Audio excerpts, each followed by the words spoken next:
সাধারণ জ্বর, ডায়রিয়া কিংবা অন্য রোগ নিয়ে হাসপাতালে ভর্তি হওয়া শিশুরাই হামে আক্রান্ত হচ্ছে। তবে উদ্বেগের বিষয় হলো হাম আক্রান্ত শিশুদের শরীরে বোকা ও অ্যাডিনো নামের দুটি ভাইরাসের সংক্রমণ ঘটেছে, যার ফলে ফুসফুসে হানা দিচ্ছে জটিল নিউমোনিয়া। এসব ক্ষেত্রে অ্যান্টিবায়োটিকও কাজ করছে না, ফলে অনেক শিশুর মৃত্যু হচ্ছে। এদিকে আজও হাম ও উপসর্গ নিয়ে 7 শিশুর মৃত্যু হয়েছে। বিস্তারিত নাহিদ প্রিন্সের রিপোর্টে। আসার পরে এগুলো হয়েছে, পাতলা পায়খানা কোনো কমতাছে না, জ্বরও কোনো কমতাছে না। 2 দিন থাকার পরে পরে দেখলো মানে আস্তে আস্তে মুখের মধ্যে বিসি বিসি উঠতে আছে আর কি।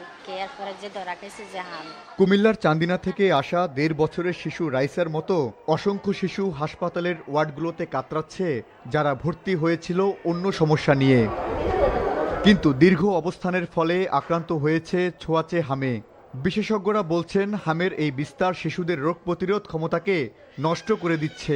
দীর্ঘদিন যদি এই হাসপাতালে অবস্থান করে, যে পাশাপাশি থাকলো, যেমন পাশের ওয়ার্ডে মিজেলস ওয়ার্ড, এই ওয়ার্ডে পাশের ওয়ার্ডে আছে, সেই বাচ্চাও তো মাঝে মাঝে আসতেছে, বিভিন্ন পরীক্ষা নিরীক্ষার জন্য বাইরে যাচ্ছে, তখন কন্ট্যাক্টে আইসা সেখানে হতে পারে। সেটা যদি দেখা যায় যে এখানে আসার পরে মিনিমাম 5 থেকে 10 দিন পরে তার ওই মিজেলসটা হয়েছে হাসপাতালে আসার পরে, তাহলে আমরা বুঝবো যে এই মিজেলস এই হাসপাতাল থেকে তার সংক্রমিত হয়েছে। ঘটনা এখানেই শেষ নয়, আসল বিপদ শুরু হয় হাম সেরে যাওয়ার পর। আক্রান্ত শিশুর শারীরিক দুর্বলতার সুযোগে হানা দিচ্ছে বোকা ও অ্যাডিনো নামের দুটি মারাত্মক ভাইরাস। ফলে নিউমোনিয়া ও ডায়রিয়ায় শিশুদের শরীরে কাজ করছে না অ্যান্টিবায়োটিকও। নিউমোনিয়াটা হলো বড় কালপ্রিট, এবং এনকেফালাইটিস বা মেনিনজাইটিস এনকেফালাইটিস হলো বেশি মারা যাচ্ছে, আর নিউমোনিয়াতে 10টার থেকে প্রায় 1-2টা আমাদের এক্সপায়ার করে যাচ্ছে। কারণ নিউমোনিয়ার এত বেশি জটিল আকার করে, মানে দুই পাশে লাং টিস্যুগুলো এত ড্যামেজ হয়, যেগুলো অ্যান্টিবায়োটিক দেওয়ার পরেও, প্রপার ট্রিটমেন্ট করার পরেও ম্যাক্সিমাম ক্ষেত্রে দেখা যাচ্ছে এগুলি অনেকে ডিটোরিয়েট করে যাচ্ছে।